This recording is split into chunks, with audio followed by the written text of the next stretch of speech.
এবং তাদের সাথে কারা ছিল, তাদের সহযোগী কারা ছিল, সাথে কারা কাজ করেছে, এটা জনগণ ভালো করে জানে। এবং সেটা স্পষ্ট হলো আরো যে এই যে মহাসচিব জাতীয় পার্টির যিনি চেয়ারম্যান, তিনি যে কথাটা বলছেন নার পক্ষে তিনি ভোট দিতে বলছেন, আমার মনে হয় জনগণ এটাকে গ্রহণ করবে। এটা অবশ্যই জনগণ আয়ের পক্ষেই ভোট দেবে এবং আয় বিজয়ী হবে ইনশাআল্লাহ। আপনি এলাকার জনগণ কি মনে করতেছেন তারা আওয়ামী লীগের বিটিম হিসেবে রাজনীতি মাঠে বা ভোটের মাঠে দাঁড়িয়ে হচ্ছেন জাতীয় পার্টি? জনগণ তো সেটা মনে করারই কথা।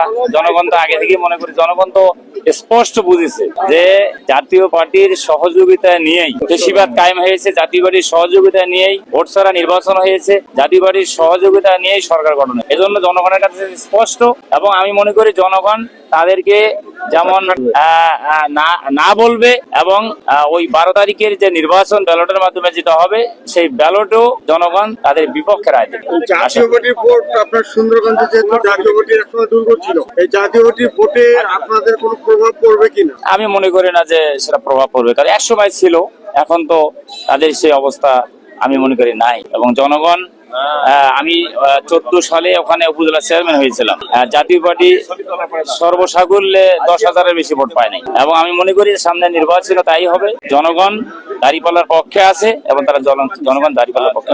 সর্বশেষ পরিস্থিতি, আইন শৃঙ্খলা পরিস্থিতি নিয়ে কোনো উদ্বেগ আছে কিনা? আইন শৃঙ্খলা পরিস্থিতিটা আপেক্ষিক বিষয়, এখন ভালো আছে, পরে হয়তো নাও ভালো থাকতে পারে। এজন্য আমরা মনে করি যে প্রশাসনের পক্ষ থেকে সর্বোচ্চ সতর্কতা অবলম্বন করতে হবে এবং আইন শৃঙ্খলা পরিস্থিতি যাতে ভালো থাকে, একটা সুষ্ঠু নির্বাচন জন্য যাতে মানুষ নির্বিঘ্নে সেন্টারে যেতে পারে।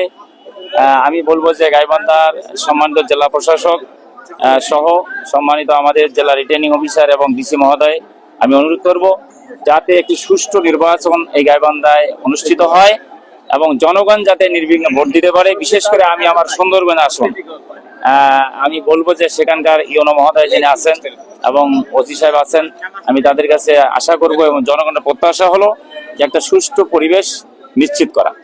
একটু প্রশ্ন আছে মাজেদ ভাই, আমরা জানি আপনি একজন জননেতা এবং উপজেলা চেয়ারম্যান হয়েছেন, হওয়ার পরেও কিন্তু যে উদ্দেশ্য নিয়ে আপনি জনপ্রতিনিধি হয়েছেন, কিন্তু আপনি সেই অবস্থান করতে পারেনি। নানা প্রকার আমরা জানি যে আপনারা প্রতিবন্ধকতার কারণে শিকার হয়েছেন এবং দীর্ঘদিন আপনারা রাজনীতির মাঠে বা জনগণের পাশে থাকতে পারেনি। এই যে গ্যাপটা, এই গ্যাপটার কারণে আপনার এখন যে ভোটের ক্ষেত্রে প্রভাব পড়বে কিনা, জনগণের কেমন সাড়া পাচ্ছে? জনগণ তো অনেক আশা করে আমাকে নির্বাচিত করেছিল, কিন্তু আমার দায়িত্ব পালনের ক্ষেত্রে যারা বাধা সৃষ্টি করেছে তারাই তো আমার প্রতিপক্ষ। কাজে আমি মনে করি জনগণ আরো বেশি আমার পক্ষে জনমত সৃষ্টি হয়েছে এবং জনগণ আমাকেই নির্বাচিত করবে। এবং কারা উপজেলা চেয়ারম্যানে দায়িত্ব পালনে বাধা দিয়েছিল, কারা সাসপেন্ড করেছিল, আমাকে কারা বসতে দেয়নি, এটা তো স্পষ্ট। ফ্যাসিস্ট এবং তাদের যারা দোসর তারাই তো এটা করেছে।